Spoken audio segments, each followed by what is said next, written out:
She has exploding boogers. Man, I really cut one. Hollywood has certainly produced its share of bad movies, but thousands of miles away in Eden Prairie, Minnesota, they found a welcome home at Mystery Science Theater 3000. You took my Employee of the Month parking spot, you bastard! The thing that people identify us the most for is screaming back at the culture. I have a brain the size of a chickpea. You're not supposed to talk back at a movie. Stop the movie! And that's what's going on here. Something everybody wants to do. We're just putting it out there. Deal with it, you big, huge, giant babies. And sometimes it works and sometimes not so good. Now, with the help of the performers themselves shooting their own behind-the-scenes video, the Sci-Fi Channel goes behind the curtain at Mystery Science Theater 3000 for a true insider's look at the making of this popular cult series.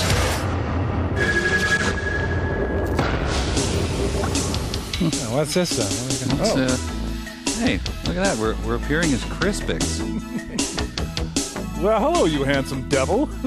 Whoa, weird reindeer. The Sci-Fi Channel presents the making of Mystery Science Theater 3000. Action. Hi, everybody, and welcome to the Satellite Alive. Hey, now these guys do a similar thing to what we do.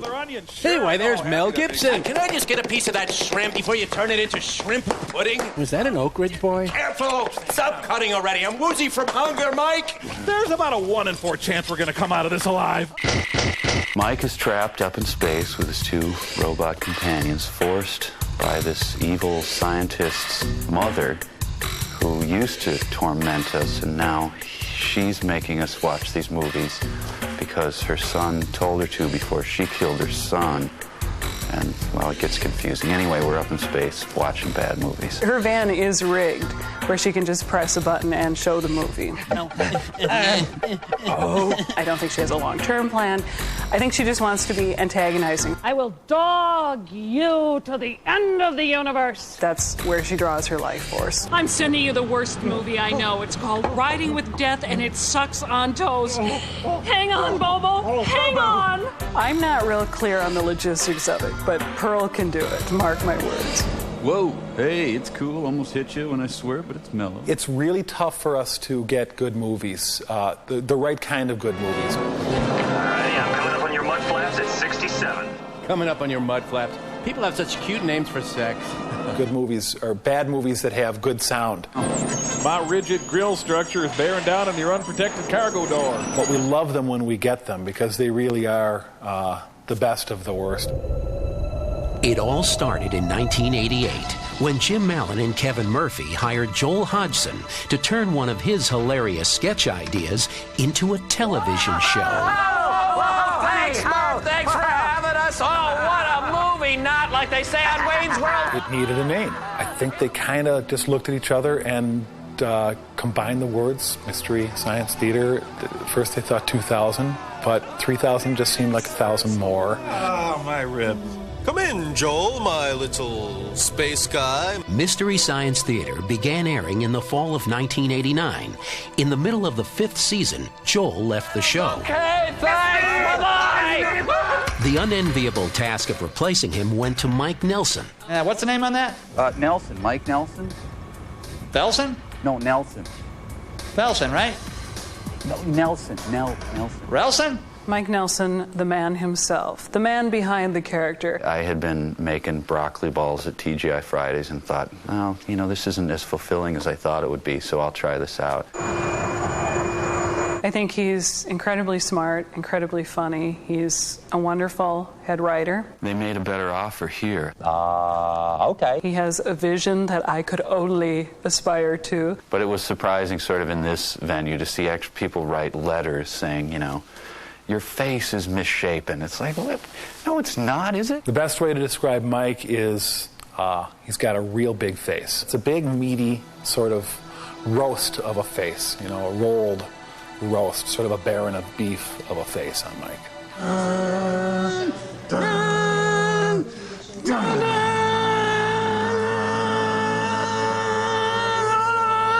I do have one of the largest faces in show business. Thank you.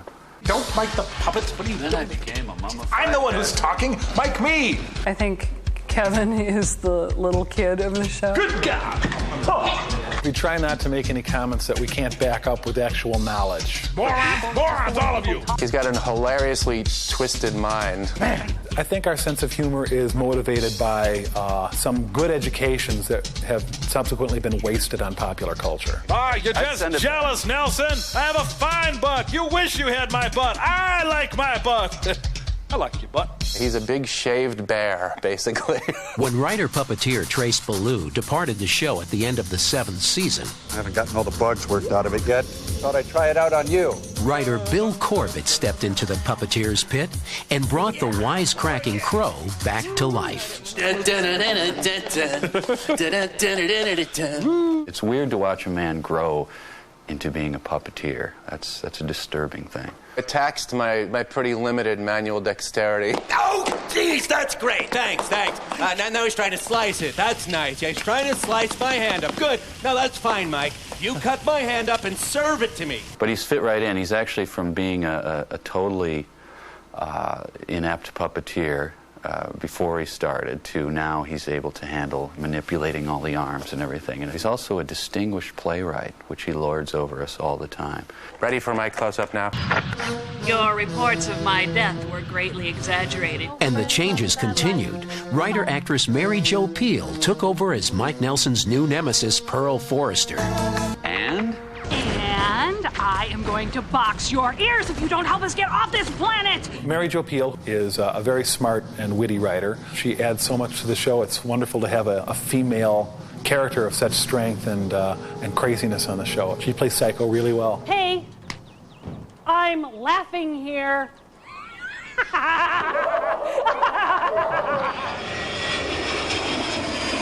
Flying around in her rocket Volkswagen, Pearl lands on strange new planets, allowing the writers to introduce hysterical, bizarre new characters to the show. Hey, what do you think of these characters? Pretty evolved. Action. Mike! We're under attack! We are now going through time and space and having fun with every science fiction and fantasy convention that we can get our hands on. A planet where apes evolved from men? My name is Bobo, Professor Bobo, son of Coco, and heir to the lineage of Godo, Bogo, and Chim Chim. And I'm Peanut. After winning numerous awards, Daytime drama's most popular sexual predator. spawning a big screen feature film, and amassing an official fan club base of nearly 100,000 members, the phenomenon of Mystery Science Theater shows no signs of slowing down. We'll be right back. When the Making of Mystery Science Theater 3000 returns, we'll go behind the doors of the writing room for a look at the unique mystery science writing process. You wouldn't look good bald. And the shooting of the famous theater scenes. Hi, this is Bill Corbett here in the MST3K writing room, giving you a little tour of where the wackiness starts. Oh, I was hoping this was Mission Genesis. Darn. This is the writing room from the point of view of the movie. And here's the gang and another stupor. Stupid movie? Why are you stupid, huh? Wait a minute. Mike, who are all these people? Yeah, are you seeing other puppets? No, I swear. Oh, leave me alone. Say. To truly appreciate Mystery Science Theater 3000, one must have an unconditional love for nail-bitingly bad movies. Hey, it's in color. Color. We actually try not to be too obtrusive to the movie. Well, the doctor should have been more specific when he told her to get plenty of fluids. We tried to do it around the dialogue. You're hitting the booze again, huh? Leave me alone, I feel terrible. This place is full of spiders. We sort of make fun of it with care. Yeah, I know. Little pink ones. with the modicum of respect for these bad movies to, speak for themselves. Lay off the booze, Ev, and they'll go away. You know, in her defense, laying off the booze would mean seeing him sober. It's true.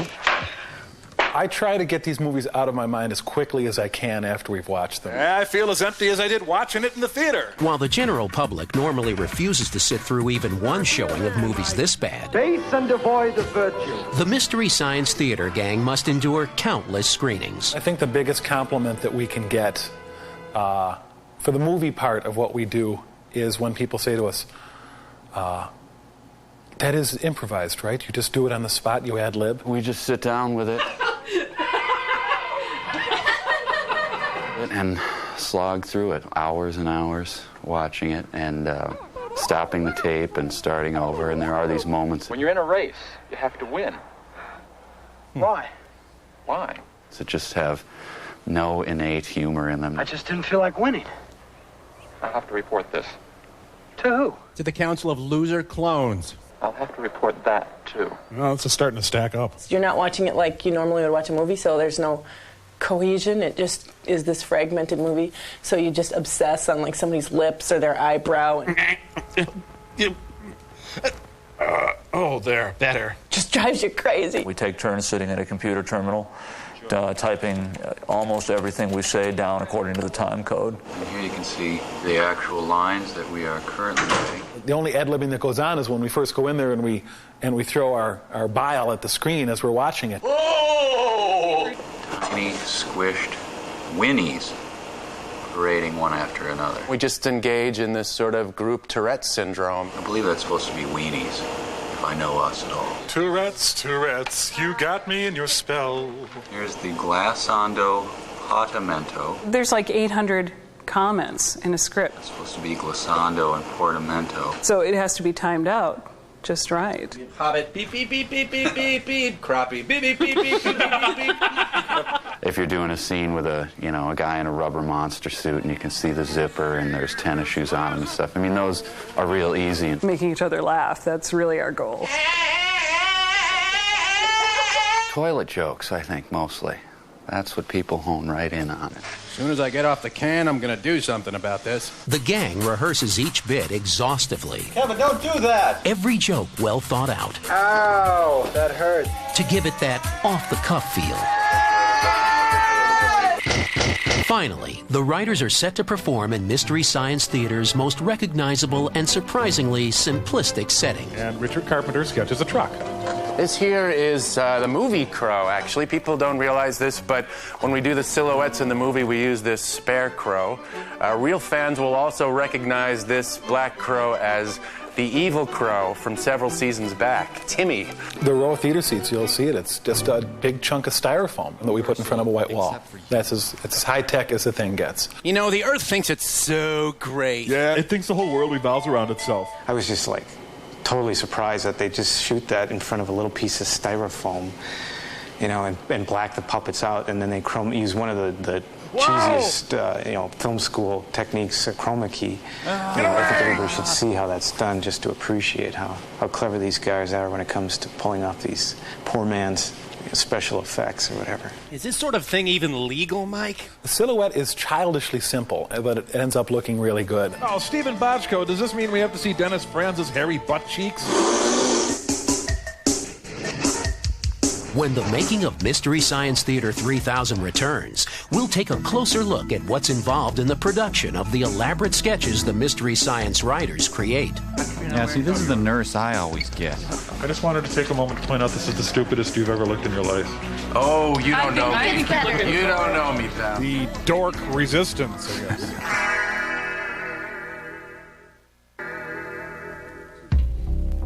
If you need someone else to rock your van, you're doing it wrong. Yep. If I hear any more screaming, young lady, I'm going to ground you. While making fun of easy-to-make-fun-of movies is the trademark of Mystery Science Theater 3000. He really was on top of Old Smoky, huh? It's the sketches that drive the show's storylines, providing some of the campiest, most memorable moments of the series. Welcome, and try to comprehend us. We're constantly on the lookout for something that we can latch onto like a life preserver. Fire Paul.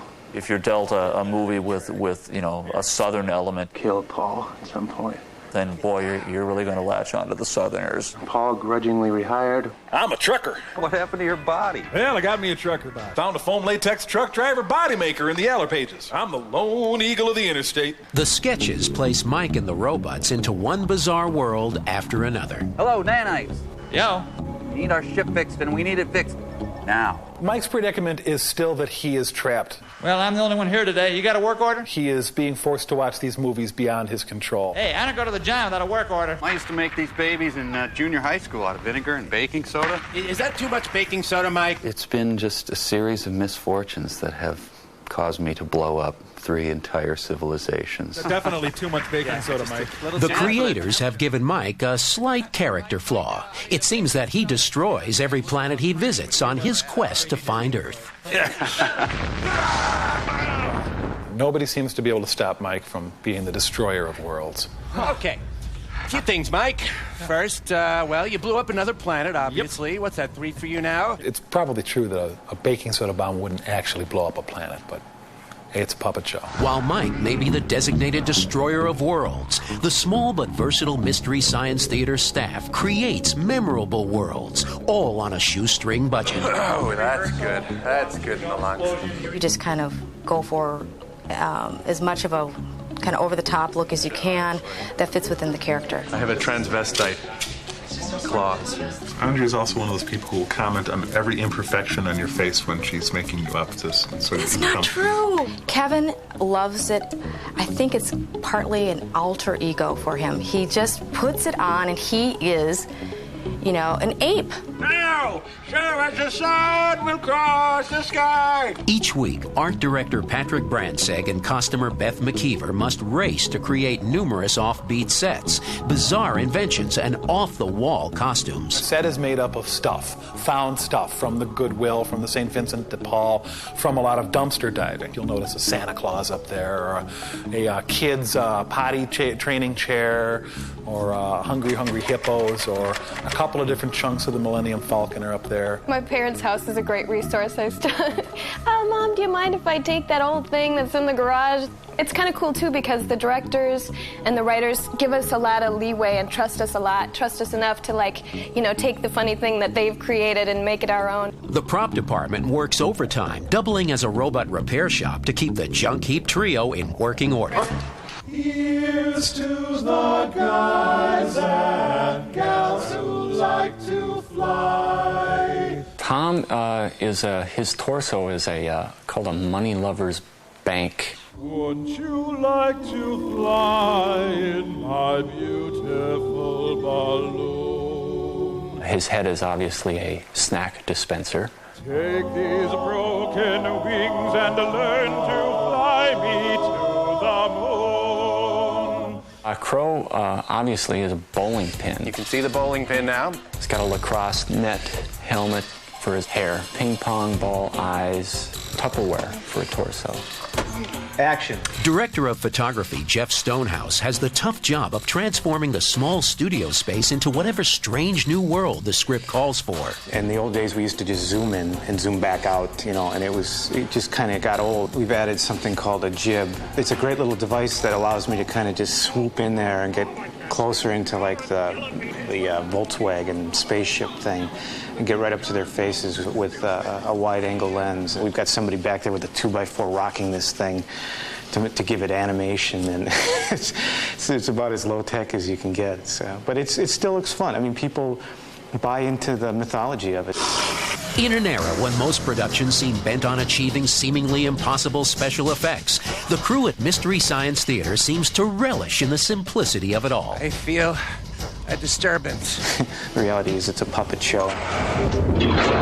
When the making of Mystery Science Theater 3000 returns, we'll find out what lies ahead for the crew of the Satellite of Love and answer the burning question, can stardom short-circuit a robot? Are you out of your stupid run? Let's go, you dumb man! You never did give me an answer to that, Mike. You know what that place needs is a plant. Maybe instead of you, Mike. Hello? Cheap special effects. Contact, hey, watch and learn. I'm gonna try to follow behind this asteroid. Ooh, they're hiding behind a big loaf of Irish soda bread. Where the hell did they go? Is this an old Burrow rug? Pearlton Heston. I have lots of guns.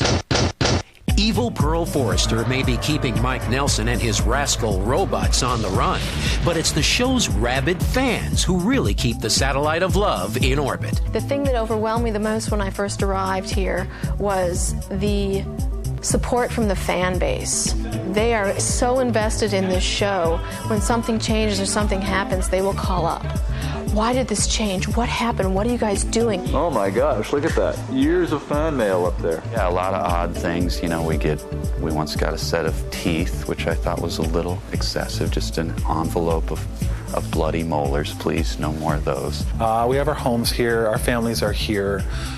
We can go home at the end of the day and not have to face awful traffic and live in a little cardboard box. Everybody here has a really good sense of what they're here for, what their purpose is. Is that really what you're striving for, to not be noticed? Yeah. I feel particularly blessed because this show satisfies a lot of the creative urges that I have. Detonation in 30 seconds. What worlds lie ahead for the cast and crew of Mystery Science Theater 3000? How many more planets will they destroy? And how many more bad movies will they subject us to? To the legions of loyal fans, hopefully as many as the number of galaxies themselves.